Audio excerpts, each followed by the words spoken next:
Welcome to Six Gun Guitars Luthier video series. My name is Brian. We're going to do something a little bit different, starting with this new series of videos of mine.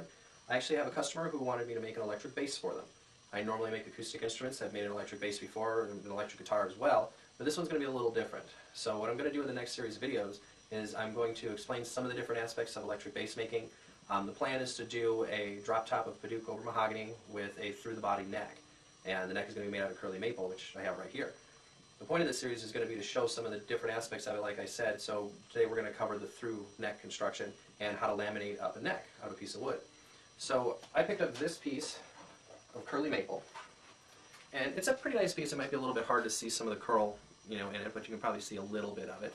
It doesn't have a ton of curl, but it just kind of has enough, and there's a pretty good amount of curl on the edge as well. And what I'm going to do is I'm going to take this one board and I'm going to rip it to 2-inch increments, 2 inches wide, and it's a 48-inch long board. I'm going to rip it to 2 inches wide, and I'm going to stand all three pieces up and I'm going to laminate them together. This board is flat sawn, and it's really, really important when you're going to do a neck glue up that you pick a flat sawn board. The orientation of the grain is going to help kind of determine when that neck starts to bend and bow under the pressure of the strings. It's going to kind of determine the strength, and it's also, depending on if the grain is moving from one direction to the other, it might also determine whether or not there's going to be a twist or a bow or anything like that in the neck in the future.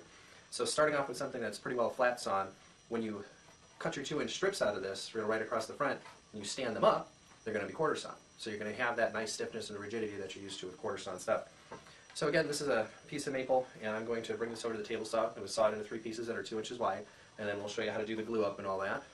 We'll kind of go from there. But the other thing that you can do, if you're going to do a glue up neck, is you can, I'm not going to use any off-color strips in between. I'm going to do 3 pieces of the curly maple right next to each other. I want to have that nice figure going right up, and I'm sure I'm going to get pretty small glue seams because this is maple, and we're going to press the living daylights out of it with a lot of clamps here pretty soon. But what some folks will do is they'll take a strip of walnut or a strip of cherry, a strip of Indian rosewood, and they'll put that in between the 3 pieces. So you'll have a nice white stripe from the maple, then you'll have rosewood, and you'll have a white stripe of maple, rosewood, and then maple again. The combinations are endless. You can put purple heart in here, you can put Padauk in here, you can do really whatever you want with the neck to make it look classy and send some stripes up the back and whatnot. But what I'm going to do this time is I'm just going to do all 3 of these guys out of the curly maple, and I'll bring it over to the table saw right now, and we should be right back when we'll be gluing it up. Alright, so the piece has been cut into 3 on the saw, and now what I'm going to do is just stand up each one of them one at a time, so that way the edges are showing on the top. Go ahead and bunch them together. Now I've got what I'm going to glue together to be my through-the-body neck blank. This started out as a regular piece of 4x4 curly maple here.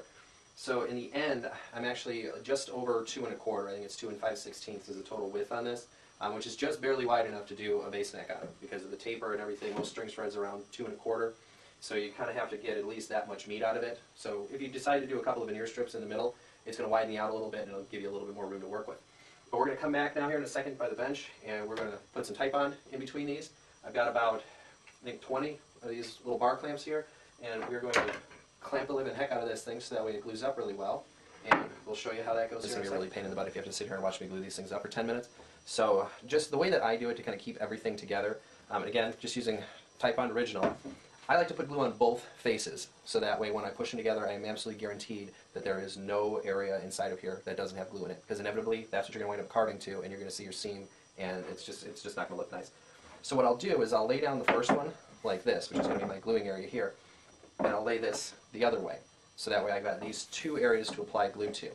What I'll do is I'll start with the Type-On, and I'll just go liberally back and forth all the way down and put in a little extra. It isn't going to kill you, it'll squeeze out if there's too much. And I'll come back with my finger and rub it across, so that way it gets into all the little corners, and everything on here, absolutely every surface will be completely coated. And the same thing on this surface. Then I'll take this one and flip it over onto here, let the glue surfaces touch each other, and I'll give it just a little bit of a back and forth to kind of make sure that absolutely everything is distributed right. Now I have my 2 new gluing surfaces. Again, I'll apply the glue all the way out to here, apply it out nice and thin, put a good film on here, make sure there's no spots that are drying out or anything. It is Arizona, but it's the cooler months right now, so I'm not really contending with 100-degree garage here to help dry things out quick. So I'll put the glue on both of these surfaces here, then bring this other one over and put it on and do the same thing. I'll give it just a little bit of a slide kind of thing to kind of make sure every last bit gets coated. Then I'm going to flip it up like this, and I'm going to start applying my clamps. Now, the whole thing with the clamping pressure is you want to get everything nice and centered as far as your clamps go, and you want to put as many clamps as possible on this thing, because you really have a lot of surface area that you're going to be putting together, and there's a lot of area where the glue is going to be touching, and by consequence you're just going to need a lot of clamps. I'm probably going to have about 20 or 22 clamps on this by the time it's done, just to make damn sure that absolutely every bit of it is covered and it's covered well. So I'm going to alternate them kind of like this, and I'm going to make sure that they're kind of pushed down so that way they're about halfway in between. The problem I don't want to have is a lot of the clamps get clamped up higher like this, and it takes the bottom of the board and makes it flay out, which means the seams down here are going to look terrible. So you want to have really even clamping pressure. I'm going to come along with clamps on the top like this, all the way across the board, and then I'm going to flip it over, lay it down, and I'm going to put some clamps on the other side going all the way along, so that way there's even pressure in every direction.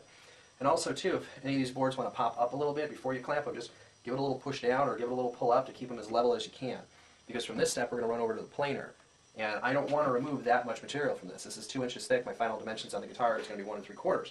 So I only have about 1/8 of an inch to play with on each side, so I want to make sure that I have the best surface area possible right now, so that way I don't have to destroy it when I put it in the planer. Now we're going to go ahead and glue this up, and like I said, I'll do that off camera, and we'll come back and show you what that looks like. Alright, so we're back. We glued everything up.